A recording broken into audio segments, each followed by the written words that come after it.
സുഹൃത്തുക്കളെ, സഹോദരങ്ങളെ, എപ്പോഴും ഈ മറുനാടൻ മലയാളി, മലനാടൻ എന്നാണ് ആളുകൾ വിളിക്കുന്നത്, മലനാടൻ മലം എന്നാണ് പറയുന്നത്. എന്തായാലും ശരി, ഇവൻ ഷാജൻസ്കറിയ ഒരു മനുഷ്യൻ പറ്റുള്ളവനല്ല. അവൻ മനുഷ്യനാണോ എന്ന് തന്നെ സംശയമാണ്. മനുഷ്യന്റെ രൂപത്തിലിരിക്കുന്ന ഒരു മൃഗം. അതിനുവേണ്ടി പിഗ് റസ്റ്റിക്ക് വേണമെങ്കിലും അവനെ വിളിക്കാം. അവൻ പന്നിക്കും പട്ടിക്കും ഇടയിലാണ് അവൻ. അത്ര വൃത്തികെട്ട മനസ്സിന്റെ ഉടമയാണ്. ഫലസ്തീനിലെ കുട്ടികൾ കൊല്ലപ്പെടുന്നു, സ്ത്രീകൾ കൊല്ലപ്പെടുന്നു, അവരെ കൂട്ടക്കൊല ചെയ്യുന്നു, ബോംബിടുന്നു, മിസൈലടിക്കുന്നു, ഏതെല്ലാം രീതിയിൽ കൊല ചെയ്യുന്നു. അതിൽ അവന് വിഷമം എനിക്കില്ല, എനിക്ക് സങ്കടമില്ല. നിന്റെ സങ്കടവും നിന്റെ വിഷമവും ആരുടെ അന്വേഷിക്കുന്നത്?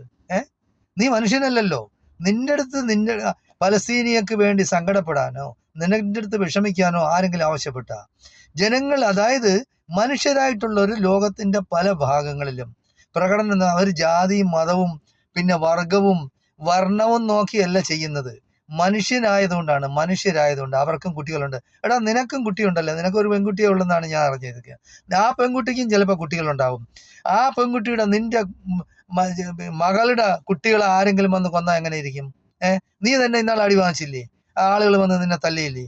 നിന്നെ ഇതുപോലെ റോഡിലിട്ട് തല്ലി നിന്നെ കൊന്നാൽ എന്ത് ചെയ്യും നീ?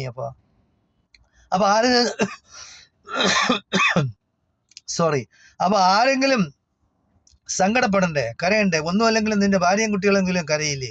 അപ്പൊ അത് കരയുമ്പോഴത്തേക്ക് ബാക്കിയുള്ളവർ പറയോ അവൻ ചത്തുപോയി, ശരിയാണ്, അതിനുവേണ്ടി കരയണ്ട എന്ന് പറയൂ?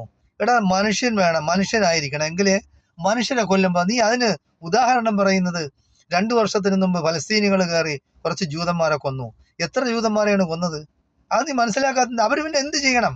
അവരെന്ത് ചെയ്യണമെന്ന് പറ. അതിന്റെ മൂലകാരണം നീ അന്വേഷിക്കുന്നത്. എന്ത് മൂലകാരണം നീ അന്വേഷിക്കുന്നത്? 48 വരെ ഇസ്രയേൽ എന്ന് പറയുന്ന ഒരു രാജ്യം ലോകത്തില്ലായിരുന്നു. അത് നിനക്കും അറിയാമല്ല. നീ കുറച്ചൊക്കെ പഠിച്ചതല്ലേ, നിനക്ക് കുറച്ച് വിവരമുണ്ടല്ലോ. മനുഷ്യനായിട്ട് നീ പിറന്നതാണ്, ഇപ്പൊ നീ മൃഗമായി പോയെന്നേ ഉള്ളൂ.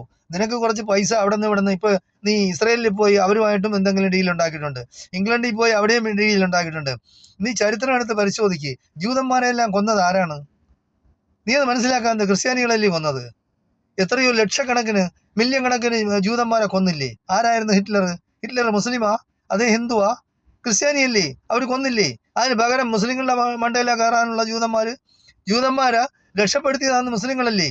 അവർ നാടും വീടും ഇല്ലാതെ അലഞ്ഞു നടന്നപ്പോൾ ഫലസ്തീനകത്ത് കയറ്റി അവർക്ക് സ്ഥലവും വീടും സൗകര്യങ്ങളും ആഹാരവും കൊടുത്തു.